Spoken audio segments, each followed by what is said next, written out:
suis assez atterré, en vérité, si je vous dis la franchise de ce que je pense, quand je le vois parler de stratégie industrielle. Parce qu'en fait, je la vois pas, je la sens pas, je la comprends pas.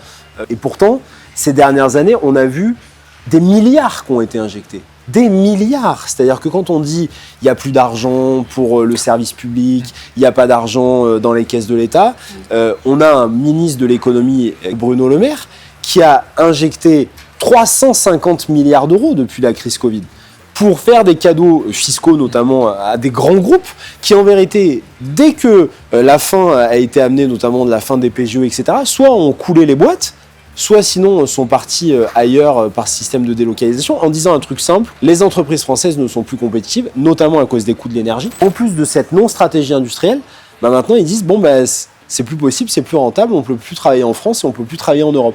Une des choses qu'on porte en tant que sociodémocrate européen, c'est qu'il y ait des véritables conditionnalités sociales à toutes les aides. Oui, bien sûr. Un euro de soutien doit en face avoir une garantie. Et nous, aujourd'hui, ce qu'on souhaite, c'est justement faire comprendre que sans l'Europe, on n'y arrivera pas. Le petit PCE, entre guillemets, qui se passe sur le terrain, c'est pas une décision du patron en bas, hein, c'est toutes les conséquences d'une chaîne de non-stratégie, comme vous le disiez. Pour moi, c'est une histoire de volonté.